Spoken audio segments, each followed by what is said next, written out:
Welcome students. Today we'll be discussing reactions of alkene.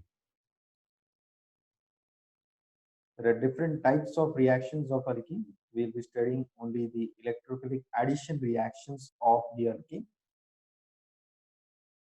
First type is halogenation of alkene, wherein there is addition of the halogen over the double bond.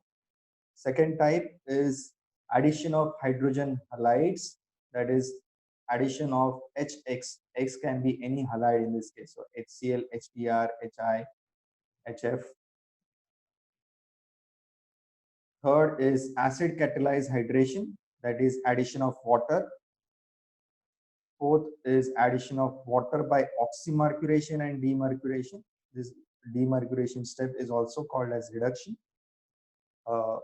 Next is addition of water by hydroboration and oxidation.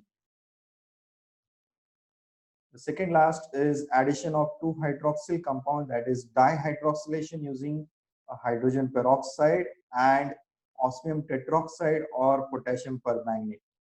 The last type of reaction is breaking a double bond completely. Again, there are two types of in this: periodate cleavage and ozonolysis. We'll study each reaction in detail. First, the halogenation of alkenes, that is addition of X2. Now, halogenation of alkenes, that is halogens addition to alkene, gives vicinal dihalides. What are vicinal dihalides? That is halides attached to neighboring carbon atoms. So when you react a cis or trans 2-butene with bromine in a chlorinated solvent such as methylene dichloride or dichloromethylene, you get 2,3-dibromobutane. Similarly, when you react chlorine with a cyclohexene, you get 1,2-dichlorocyclohexane. Again, in this case, you are using a chlorinated solvent. Now, bromine and chlorine are the two halogens used most frequently in halogen addition because chlorine is so reactive that it not only adds to double bond, it replaces all other hydrogens with the chlorine, and often you end up with a polyfluorinated compounds, and this is also a violent reaction. Now, on the other hand, iodine adds the alkene at low temperature, but most diiodides which are there are unstable and decompose back to the corresponding alkenes and I2 at room temperature. Because bromine is a liquid, that is more easily handled than chlorine gas, many addition reactions are carried out with bromine. So although all halogens add to the alkenes, bromine is mostly preferred because it is a liquid and easy to handle. Chlorine is also preferred, or chlorine is also possible, but it is a gas, and chlorine gives polyfluorinated compounds, iodine gives unstable compounds. How does this bromination of alkene take place? That is addition of bromine the mechanism involves a reactive intermediate called a bromonium ion. This is the bromonium ion. What is a bromonium ion? It is a species that contains a bromine bonded to two carbon atoms, and the bromine has octet of electrons and a positive charge.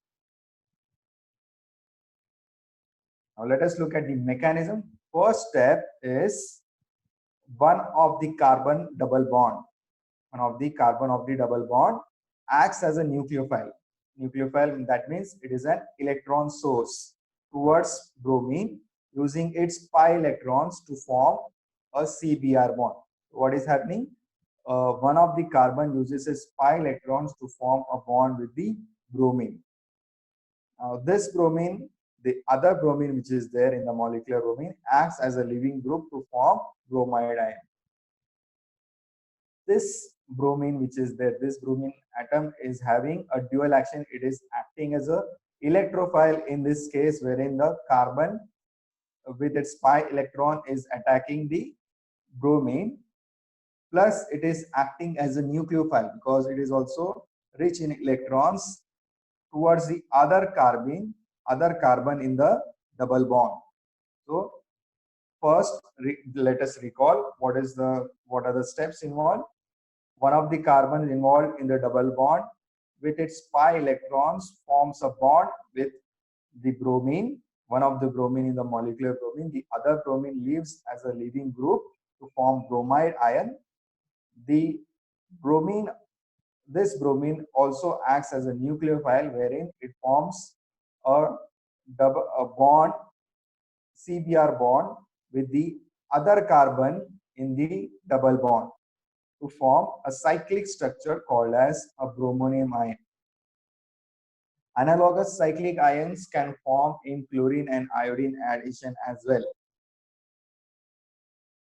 Now, the bromine addition is completed when the bromide ion donates an electron pair. The bromide ion, which is formed in the first step, donates its electron pair to either of one ring carbons of the bromonium ion. So this bromine can attack either at this carbon or this carbon. There is equal propensity. If this is attacking this carbon, this bond is broken. If the bromine attacks this carbon, this bond will be broken. Okay, the result would be the same, that we will get a same dibromo compound in this case. However, the stereochemistry will differ. The reaction occurs with anti-stereochemistry. What is anti-stereochemistry? That means the two bromine atoms come from the opposite faces of the double bond, one from the top and one from the bottom. So in this reaction, when a cyclopentene is reacted with bromine, see the pink bromine atom is at the bottom, the green bromine atom is at the top of the plane of the cyclopentane ring. So if you consider this cyclopentane ring, the plane of the cyclopentane ring, one bromine is below, one bromine is below, sorry, one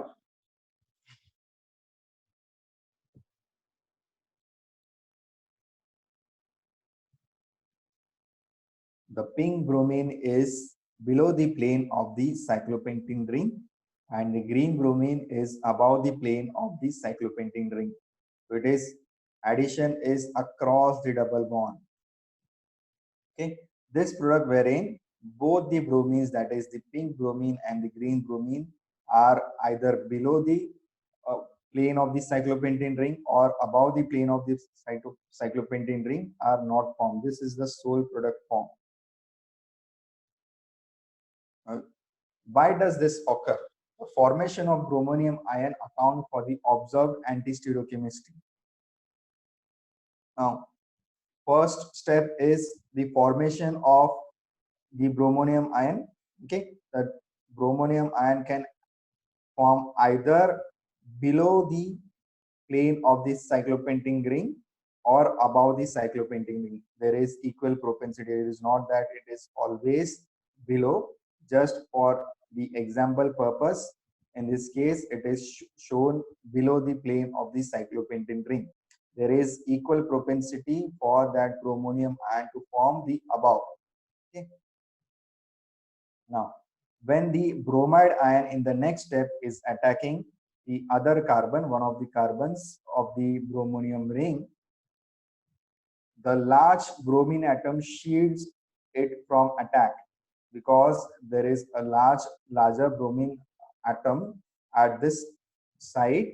Okay, this attack cannot occur from this direction or this direction. It has to occur from the other side of the opposite side of the plane of the cyclopentane ring, that is above. So therefore, you get a anti-addition. Anti-addition means it is addition across the double bond. That means one of the moieties being added will be added at the top or bottom, or you can say uh, if this is the one side of the double bond, the other side of the double bond. Okay, so it is an across. So you will get a trans, not in terms of alkene. The trans is in terms of the cyclopentane ring. In this case, one is above the plane of the cyclopentane ring. The other bromine is below this plane of the cyclopentane ring.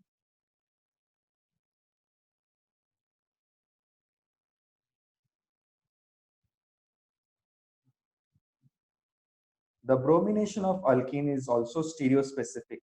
That means the geometry of the starting alkene determines which the diastereomer is obtained. So when you take Z2-butene, that means methyl groups on the same side. So how this Z nomenclature is done? You give the priorities to the substituents attached to the carbon bearing the double bond. So this is first priority because this is a larger atom, and this is second priority. Again, this is first priority, this is second priority. This is a larger atom, carbon with its hydrogen. So the same priority groups are on the same side, or the highest priority groups are on the same side. That means it is a Z configuration. In E, the highest priority groups are on the opposite side of the double bond, then it is a E isomer. Okay. Now, when you are using a Z or 2-butene or but-2E, when the bromination is occurring, you get a meso compound. A meso compound. Why this is a meso compound?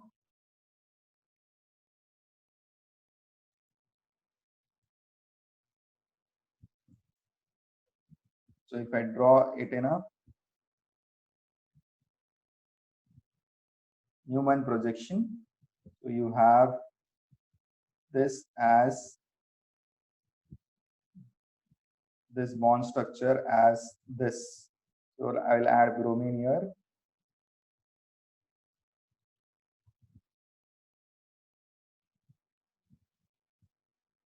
The hydrogens are away in this case.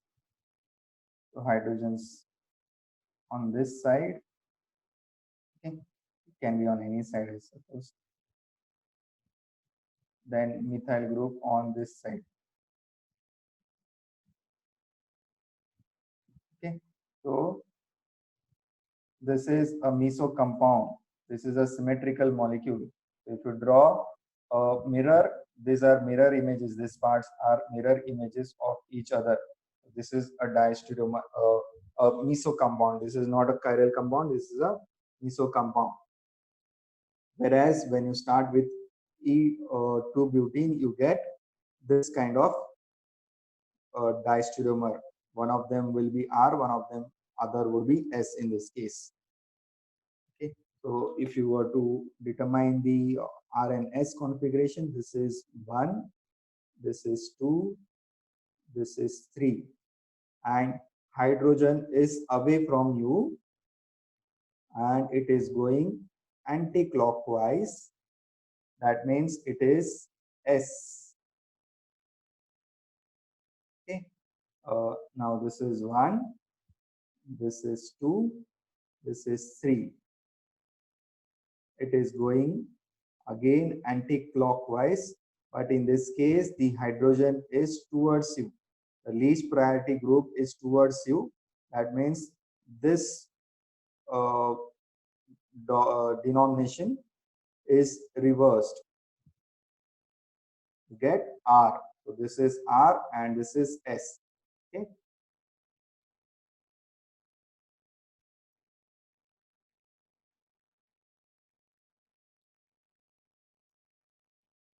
So it is stereospecific. You get a only one kind of stereoisomer, that is either a meso compound or RNS diastereomer or SS diastereomer or RR diastereomer, depending on the configuration of starting alkene. What is the reactivity? What is the kinetics involved in the bromination of alkenes? Now, recall that there is a formation of bromonium ion in this case. The transition state is the formation of bromonium ion. The transition state is the formation of bromonium ion from the alkene. More the number of alkyl groups are there on this carbon bearing the bromonium ion, it will stabilize that particular ring by releasing its electrons. The alkyl groups on the double bond release the electrons and stabilize the transition state. This is the rate determining step, and thus increases the rate of the reaction. So much greater reactivity. So that means highly substituted alkene. This is a tetra substituted alkene wherein carbon bearing the double bonds is substituted with alkyl groups, 4 alkyl groups here. This is a tri-substituted alkene. This is a di-substituted alkene, and this is a mono-substituted alkene, and this is unsubstituted alkene. You can see the reaction rate is increasing. What thing you have to remember is highly substituted alkenes react faster in case of bromination. There is a different type of bromination called as allylic bromination of alkenes.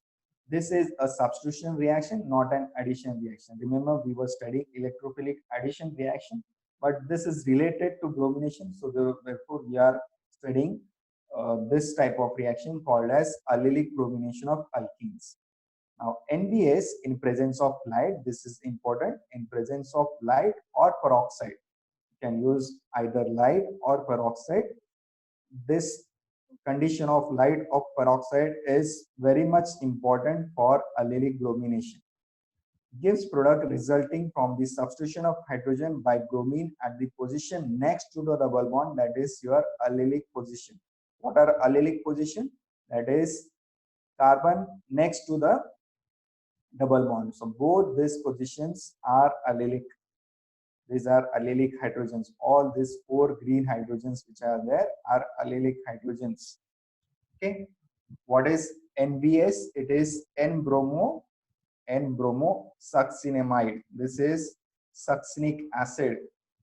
Dicarboxylic acid with 2 carbon atoms is called as succinic acid. So this is an imide. Generally, you get an amide if it is a reaction between amine and 1 carboxylic acid, but it is a reaction of amine with 2 carboxylic acids. So it is an imide in this case, and that imide is substituted, the hydrogen of the imide is substituted with bromine, so you get N-bromosuccinimide. Okay. So bromination using this particular reagent NBS in presence of light, in this case we have shown, it can be in case in presence of peroxide as well. Okay, so bromination will not occur at this position. It will occur at this position. This is not an addition reaction. This is a substitution reaction wherein one of the hydrogen, one of the allylic hydrogen is substituted with the bromine in this case. What is the mechanism involved? First step is wherein a bromine radical adds or abstracts this allylic hydrogen. How it is abstracting?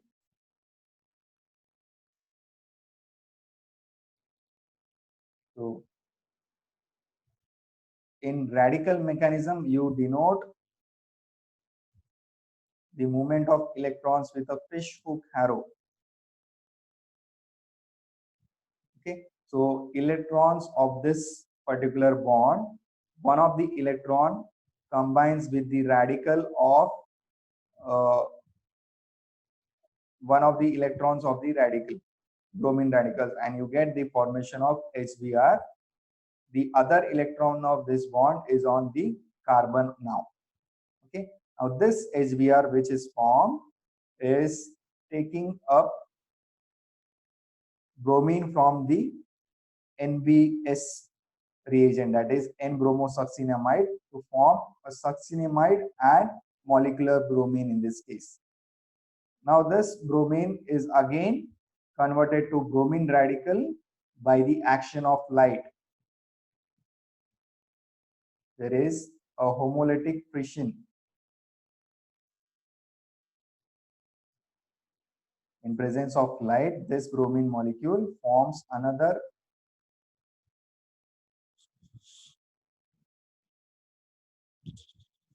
bromine radical.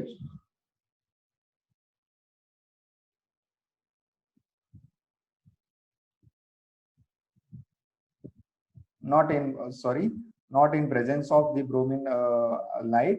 This radical now will abstract the HBr, then reacts with NBS to form bromine, which reacts with the allylic radical to give you the bromoalkene product. Now this is the allylic radical which is there.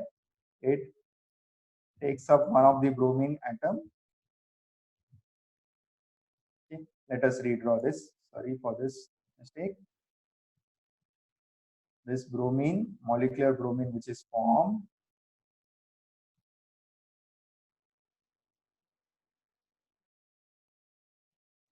this allylic radical which is formed attacks this molecular bromine in this fashion, okay, to form a bromo compound, bromoalkene compound, and then you have regeneration of this bromine radical in this case.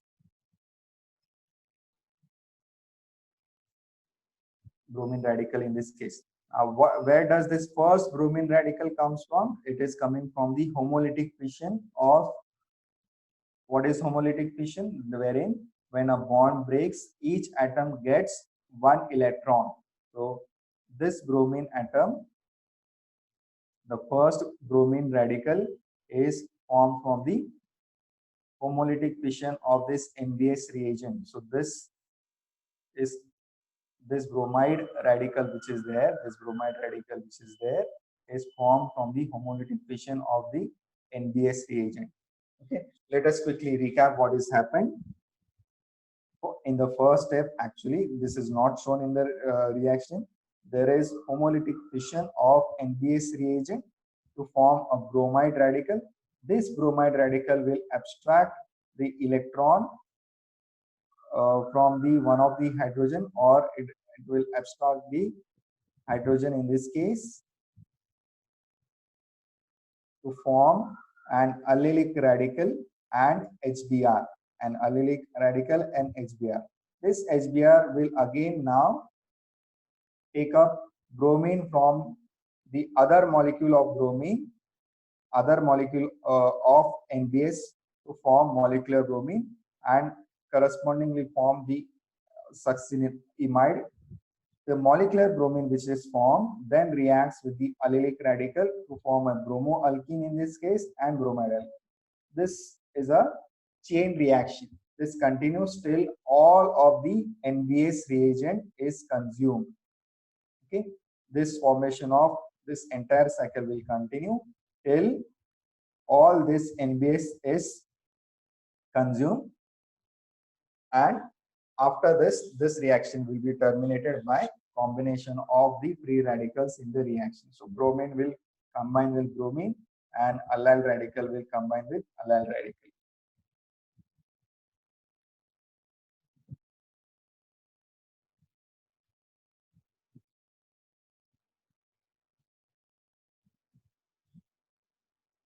So points to remember: halogenous alkene yields vicinal dihalides. Mechanisms involve a reactive intermediate called halonium ion. Halogenation occurs with anti-stereochemistry. Halogen of alkenes is stereospecific, that is the configuration of starting alkene determines what stereoisomer is obtained. The reactivity of alkenes increases with the number of substituents on alkene, and bromination of alkene with this reagent NBS in presence of light, this is important, occurs at allylic position. Now this is a conceptual checkpoint. This questions you have to attempt. Next reaction is addition of hydrogen halides. That is addition of HX.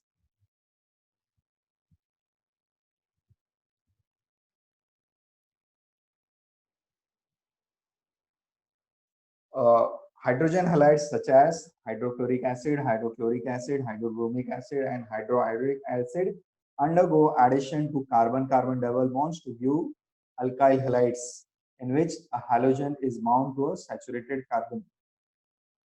Okay, which the halogen is bound to a saturated carbon. In this case, in this example, there is 2,3-dimethyl 2-butene.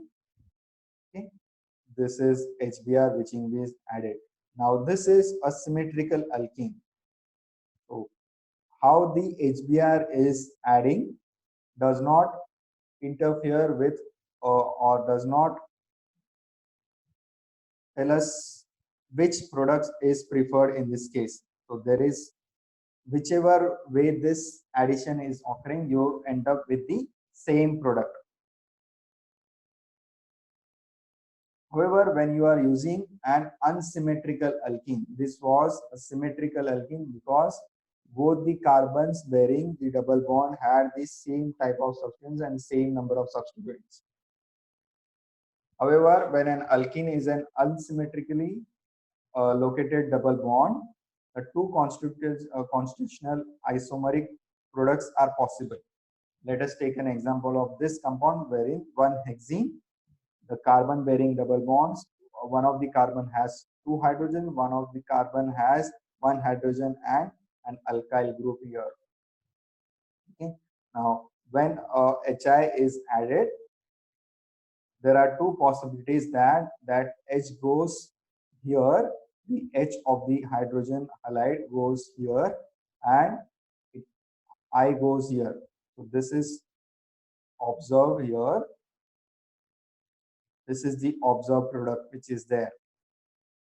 The other possibility is where the H is going on this carbon and iodine is going on this carbon, but this is not observed. That is, the formation of one iodohexane is not observed.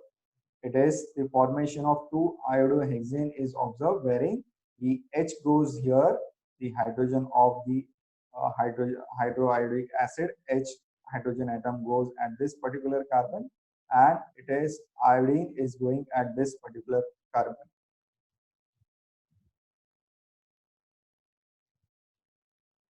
Now this addition is governed by Markovnikov rule. What is it? The actual statement of Markovnikov rule. Okay. So whenever a Markovnikov rule is asked, this is the actual statement you have to write. Although the interpretations which are there with the same meanings are possible, but when you are asked to write the textbook rule, you should write this. That is, the halogen of the hydrogen halide attaches itself to the carbon of the alkene bearing the lesser number of hydrogens and the greater number of carbons. Okay, now this statement is very confusing. So there are different interpretations but carry the same meaning. The main product in the is the isomer that in which halogen is bonded to the carbon of the double one with greater number of alkyl substituents and hydrogen is bonded to the carbon with the smaller number of alkyl substituents. Okay, or simply you can state that carbon with the more hydrogens get yet another hydrogens. So hydrogen will be attached to the carbon having more number of hydrogen. This is the simplest interpretation of your Markovnikov rule. Coming back to the example, in this case, what is happening?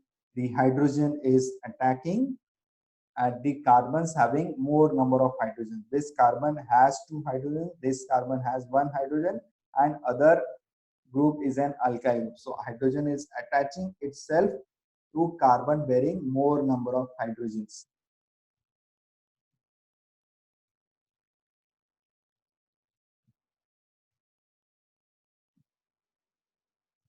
However, when the two carbons of the alkene bond have equal number of alkyl, what happens if the alkene is having equal number of hydrogen and equal number of alkyl groups?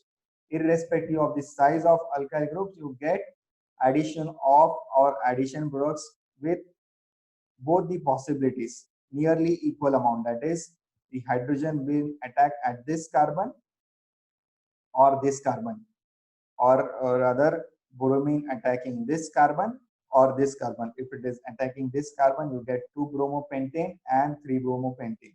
So remember, when there is equal number of hydrogens and equal number of alkyl groups, irrespective of the size of the alkyl groups, both the products are possible. There is no regioselectivity. That is, both the constitutional isomers are possible in this case, and they are formed in nearly equal amounts. So this will be 50-50% or 49-51 or 49-51. We don't know. But there is equal chance of formation of both the constitutional isomers in this case. Why this regioselectivity is as per Markovnikov rules? That means the hydrogen attacking the carbon having more number of hydrogens. The answer lies in its mechanism.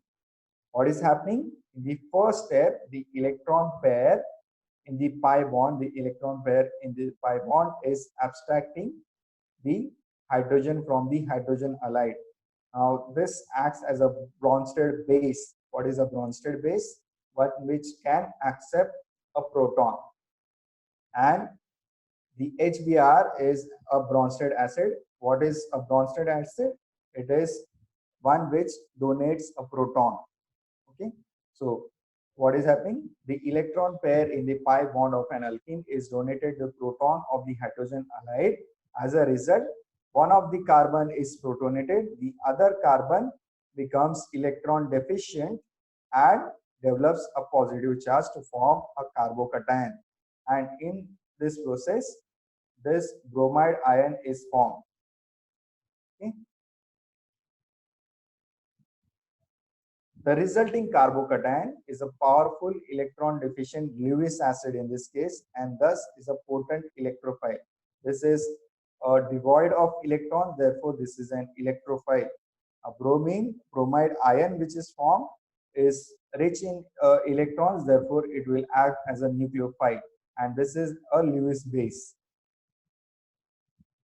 So what happens is, in second step, the hydrogen halide ion, which is a Lewis base, reacts with the carbocation to form the resulting alkyl halide in this case.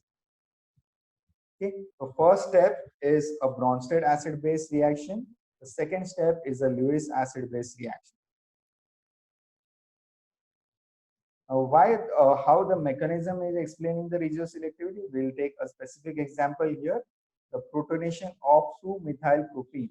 This is isobutylene, okay, or IUPAC nomenclature is 2-methylpropene, can give either when hydrogen is attached to this carbon, that is the carbon takes up this hydrogen, this carbon takes up the hydrogen, you get a tertiary butyl cation, and when this carbon takes up the hydrogen, you get an isobutyl cation.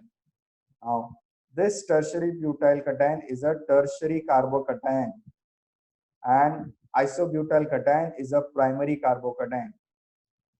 The formation of tertiary butyl carbocation is faster than isobutyl cation because this is more stable. A tertiary carbocation is more stable than the primary carbocation. Thus, the tertiary butyl carbocation is only carbocation form in the reaction and the only carbocation available for it, the bromide to react with. Hence, the only product of HBr addition is 2-methylpropene is tertiary butyl bromide. The bromide ion has become attached to the, now see what is happening, why the regioselectivity is occurring now. The bromide ion has been attached to the carbon of 2-methylpropene bearing the greater number of alkyl groups. Thus, the regioselectivity of hydrogen halide addition is due to the formation of one of the two possible carbocations is there. That means the bromine attaches to bromide ion has become attached to the carbon bearing greater number of alkyl groups, and thus there is hydrogen is attached to the carbon bearing more number of hydrogens. This is because it results in formation of a more stable carbocation in this case, resulting in this regioselectivity. Now, since there is a carbocation involved, there can be a carbocation rearrangement as you have seen in earlier elimination reactions and substitution reactions. In this case, also the carbocation rearrangement is possible. So, hydrogen addition of hydrogen halide to an alkene gives an unusual product in this type of example. Okay. You would expect this carbocation to be formed, that is a secondary carbocation to be formed, and hydrogen being the chlorine being attached to this carbon. Okay, in fact, this is formed, but in very minor quantities, that is 17% of product. The minor product is a result of ordinary regioselectivity addition of HCl across double bond.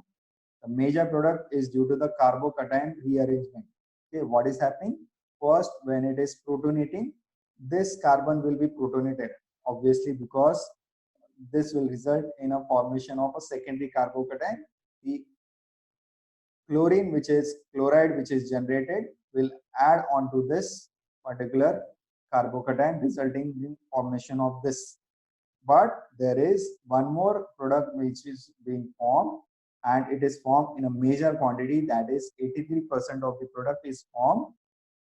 Okay, wherein this methyl group migrates from this carbon neighboring carbon atom to the carbocation, which results in the formation of a tertiary carbocation, and then you have the addition of chloride to this particular. This we'll see in the next slide what is happening. Okay, this we have seen the reaction of carbocation forms a secondary carbocation, and the reaction of the chloride with this particular secondary carbocation is the minor product.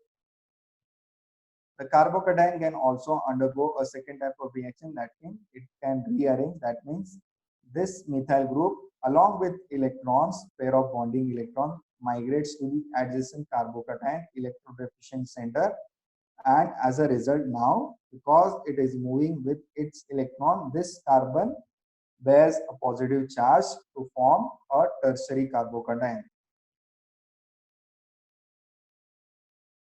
The rearrangement converts one type of carbocation to other type of carbocation, in this case a secondary to tertiary. And the major product which is formed is by the reaction of this chlorine with the new carbocation now formed. Okay, so you get this type of product. Now, why rearrangement is favored? Rearrangement is favored by the stability, increased stability of the rearranged ion. So, coming back to the example, first you get a secondary carbocation. Then there are two competing pathways, that is reaction with the chlorine and a rearrangement reaction. A reaction with chlorine with this particular secondary carbocation is a minor product, and the rearrangement step wherein the methyl is migrating with its bonding pair of electron to the electron deficient center to form. Now this pathway is a winning pathway because it yields in a stable carbocation, and this is a intramolecular step. This is an intramolecular reaction, and this is intermolecular reaction. Always intramolecular reaction occur faster than the intermolecular reaction. There are two reasons. One being the intramolecular reaction being faster. This is a major product. Plus the formation of a stable carbocation drives this reaction towards completion or the rearrangement is favored in this case.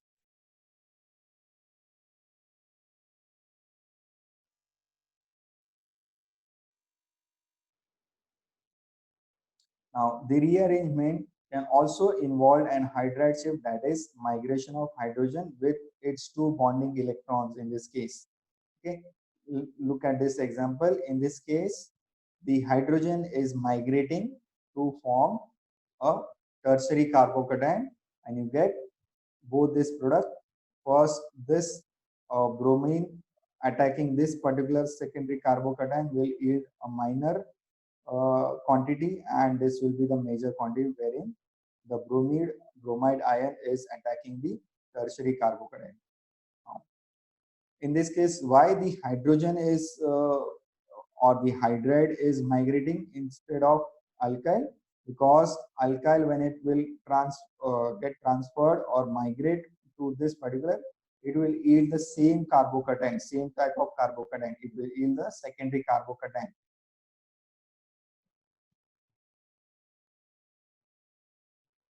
So therefore, in this case, the hydrogen will migrate because it will migration of hydrogen or hydride will yield a tertiary carbocation which is more stable. Now, certain points to remember in addition of hydrogen halides via a carbocation rearrangement, that the rearrangement always occurs when a more stable carbocation can result. As you can see from the previous example, the migration of alkyl group did not result in a more stable. In fact, it was the same carbocation which was involved. Okay. So this is the carbocation being formed. First step is hydrogen protonation of this carbon to yield the secondary carbocation. So in this case, if the alkyl group were to migrate on this carbon, what would result is again a secondary carbocation. So this is not forming. The rearrangement always occur when a more stable carbocation can result. So hydride in this case is forming. Hydride is in this case is migrating to form a tertiary carbocation. Conversely, a rearrangement that would give a less stable carbocation generally does not occur. The group that migrates in a carbocation rearrangement comes from the carbon directly attached to the electron deficient, that is the positively charged carbocation. Okay. So in this case, the group, let us look at, okay, if you had one more alkyl group here, that alkyl group will not migrate. This alkyl or the hydrogen, let us look at this example here. This alkyl group is migrating, that is the alkyl group attached to the carbon directly attached to the carbocation in this case. Okay, if you had this migration,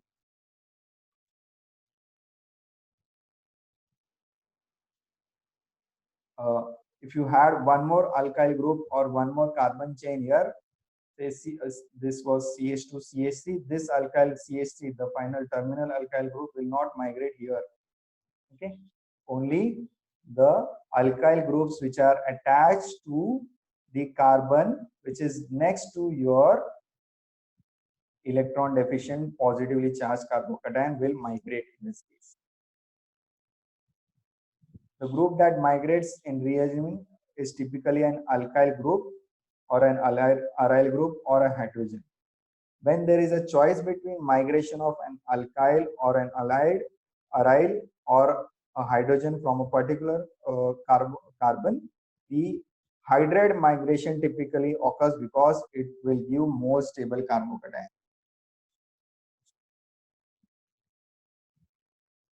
Now, what is the kinetics of this particular addition of hydrogen halides? During the reaction, pi electrons flow from the alkene towards the proton of the hydrogen halide. This you have seen in the reaction mechanism. The pi electrons flow from the alkane towards the proton of the hydrogen. That means the Bronsted base is taking up the Bronsted acid in this case. That means uh, electrons flow from the alkene towards the proton of the hydrogen halide. Uh, more highly substituted double bonds are more electron rich because they are having more number of alkyl groups.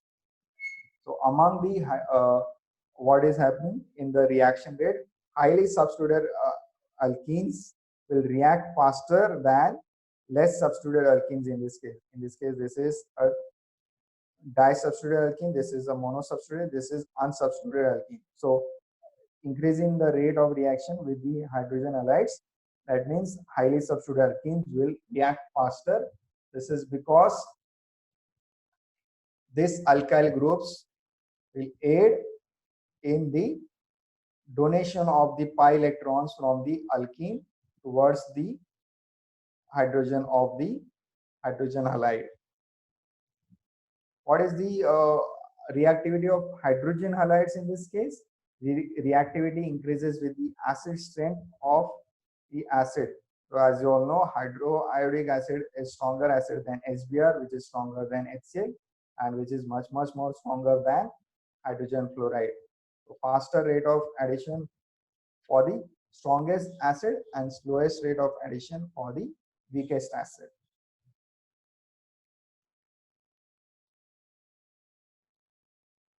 Now there is another type of addition of hydrogen bromide in this case, more specifically to the HBr addition in this case. 1-pentene when reacts with HBr gives almost exclusively 2-bromopentene, which is your normal Markovnikov orientation, wherein H is going to the carbon bearing more number of hydrogen and bromine is going to the carbon bearing more number of alkyl substituents. This is the normal orientation of bromination, hydrobromination, HBr addition. However, if 1-pentene is reacted with HBr in presence of peroxide, the bromine adds to the less branched carbon atom. That means bromine will attack onto the carbon. Bromine will attack onto the carbon, which is having less number of alkyl substituents. Or in simpler terms, the bromine will add to the carbon having more number of hydrogens, and the hydrogen will attack the carbon having less number of hydrogens. That is, there is exact reverse of the Markovnikov orientation in this case. In Markovnikov orientation, you have the hydrogen attacking the carbon having more number of hydrogens, and bromine attacking the carbon having more number of alkyl substituents. In case of HBr addition with presence of peroxides such as benzoyl peroxide, what happens is hydrogen attacks the carbon having more number of alkyl substituents, and bromine attacks the carbon having more number of hydrogens. This reversal of regioselectivity in HBr addition is called as peroxide effect. The peroxide promoted addition is called as non-Markovnikov. Some textbook refer to as non-Markovnikov or anti-Markovnikov. Some textbook refer to it as anti-Markovnikov regioselectivity. The bromine is directed to the carbon of the alkene double bond. That is, the bromine is directed to the carbon of the alkene double bond with fewer alkyl substituents. So in more simpler terms, it is in presence of peroxide, the addition of HBr to alkene occurs such that the hydrogen is bound to the carbon of double bond bearing the greater number of alkyl substituents.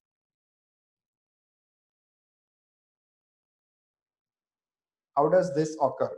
The free radical chain reaction is involved, which involves 3 steps: initiation step, propagation steps, and the termination step. We'll see each one by one. Initiation step.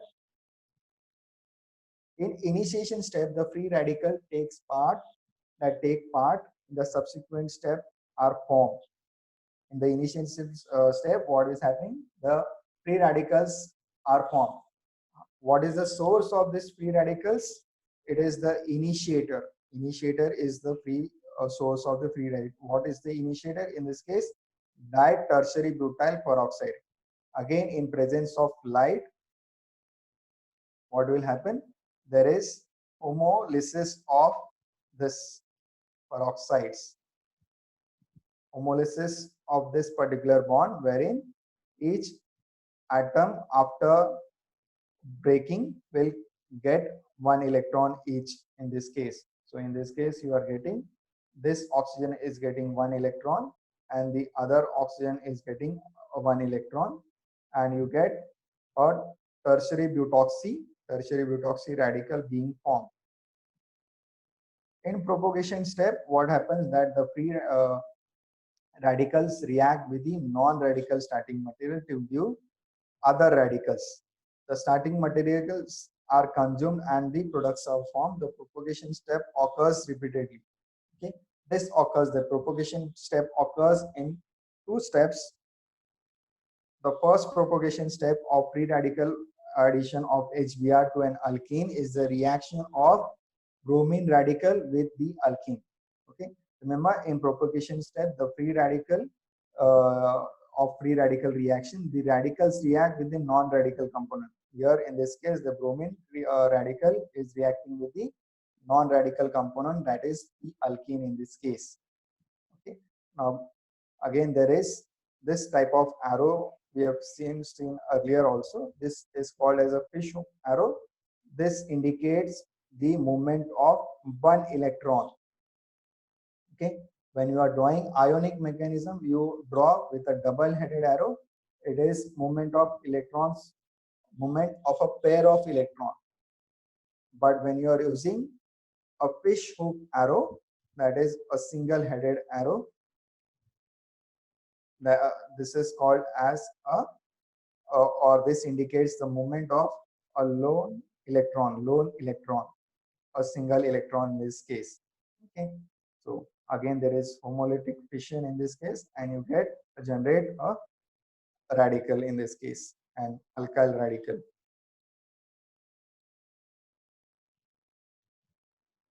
The second step in the propagation is another atom abstraction reaction, that is removal of hydrogen from the HBr. That is removal of this hydrogen from the HBr. Again, there is this fish hook arrow involved to generate one more bromine radical.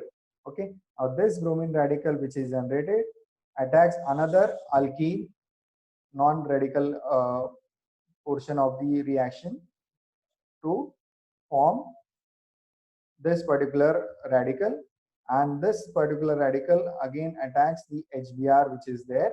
So this is continuous, this is repeated. This is repeated till all of the HBr is being consumed and all of the alkene is being consumed. That means there is no longer an alkene present in the reaction mixture, and no longer the HBr is present in the reaction mixture. This will continue till all the alkene in the reaction is being consumed. So in termination step is combination of these two radicals to give non-radical products. The bromide radical which is formed and the alkyl radical which is formed. Okay. Now, why termination is not occurring in the initial stages? Because the concentration of this bromide radicals or this alkyl radicals is very less as compared to the non-radical components. Only when the radical components are in higher concentration, when this will be in higher concentration, when the non-radical components have been totally consumed in the reaction, at that point only this particular radicals which will be there will be in the larger quantity. When these are in the larger quantity, this will react with each other to form this particular bromide ion, bromine molecule, and this type of a dimer being formed. Now, why the presence of peroxide reverses the normal reducing activity of HBRH? The answer again lies in the mechanism. Okay. So again, you are taking the example of isobutylene in this case, HBr addition. The bromine is being attached to the carbon bearing more number of hydrogen, and a hydrogen is attached to carbon bearing more number of alkyl. The reaction is initiated to form a an halide, an alkyl radical in this case. Okay. When the bromine atom adds to the pi bond, two reactions are in competition. The bromine atom can react at the either of the two carbons. Okay. If the bromine radical is attacking this particular carbon to generate this type of radical, and if bromine is attacking this particular carbon in, or you generate this radical. Now, just like you have carbocations being classified as primary, secondary, tertiary, this is radicals can also be classified as tertiary, secondary, and primary. What is a tertiary radical? Wherein the radical carbon bearing the lone electron is attached to three carbon atoms. This is called as a tertiary radical, tertiary free radical. What is a primary radical? The carbon bearing the radical, that is the radical carbon or the carbon bearing the lone electron, is attached to only one carbon atom. Other groups are hydrogen in this case. So this is primary free radical. So again, coming back, bromine radical add can either add to this carbon or this carbon, resulting two different types of free radicals. One is a tertiary radical when the bromine is attacking the carbon bearing higher number of hydrogens. Okay, and when bromine attacks the carbon bearing more number of alkyl substituents, it is having, or it results in a primary free radical. What is the difference? We have seen that it is primary, secondary, and tertiary. The formation of tertiary free radical is faster, but why? There are two reasons for this. See the transition state involved in this. Okay, when the bromine is attacking the carbon bearing more number of alkyl substituent, you result in a primary free radical, primary free radical. But this larger bromine atom is having van der Waals repulsion with the alkyl groups. Okay, so this raises its energy. The transition state is at a higher energy, whereas when the bromide radical attacks this carbon bearing more number of hydrogen, there is no van der Waals repulsion. There is no repulsion with the alkyl groups which is present here. Alkyl groups which is present here. Okay, there is no repulsion. As a result, this would be at this transition state will be at a lower energy level. Okay, so being this at lower energy level, this would be more accessible. Therefore, this tertiary free radical will be generated faster. Also, the stability of free radicals is more, that is tertiary free radical is more stable than secondary, and which is more stable than the primary. The same reasons of carbocations is applicable here, which determines the stability in case of carbocations as well. The tertiary carbocations are more stable, and which is more stable than secondary, which is more stable than primary. Why this is so? The same reason I've said is applicable. Let us look at a tertiary carbocation in this case.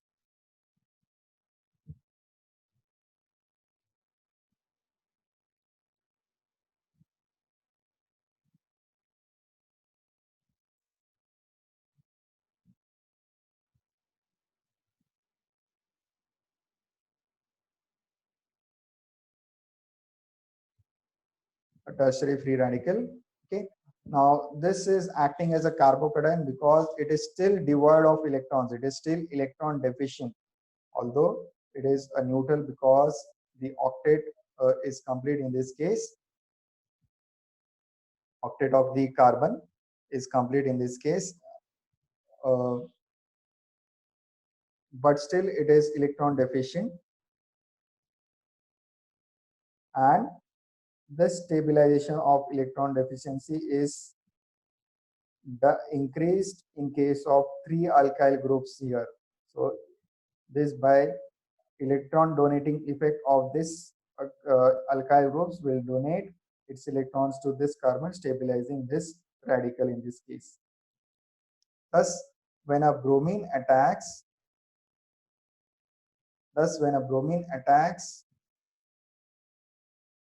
the pi bond, or the bromine reacts with the pi bond of alkene, it adds the carbon of the alkene with pure alkyl substituent, because this places the unpaired electron on the carbon with more alkyl substituent. That is, the more stable free radical is formed. Okay.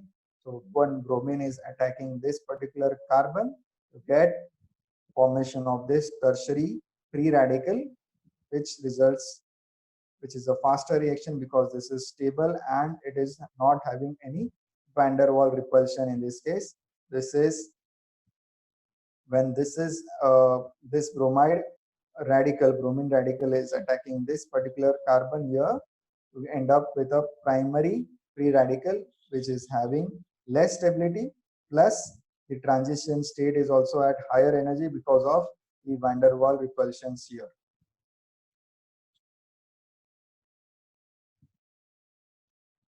Now, points to remember: the addition of hydrogen halides gives alkyl halides.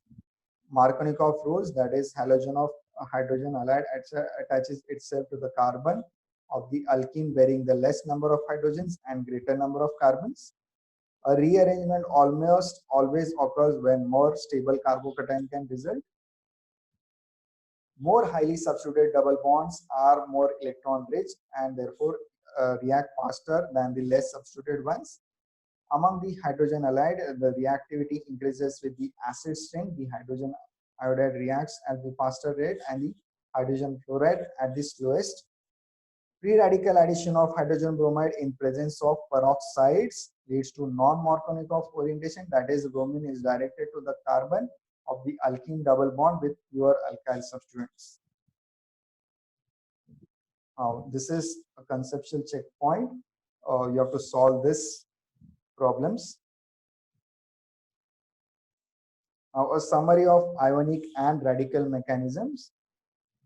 Ionic mechanism wherein there is involvement of bromonium ion in this case, or the Lewis acid base and Bronsted acid base mechanism which is involved. Okay, so ionic mechanism. Then you have radical mechanisms in presence of peroxides or light. Okay, so when you are having isobutylene, the ionic mechanism will yield this particular product wherein the bromine is attacking the carbon having more number of alkyl substituents. In radical mechanism, the bromine is attacking the carbon having less number of hydrogens in this case. Okay, in case of bromination, the ionic mechanism, that is, it's in a dibromo compound, whereas in case of bromination, in case of radical mechanism in presence of light, you get a allylic bromination. That is, this is a substitution reaction. That means the bromine is attaching carbon next to the double bond.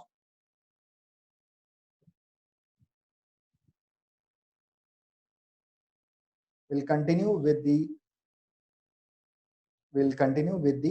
next type of alkene reactions of alkene in the next video.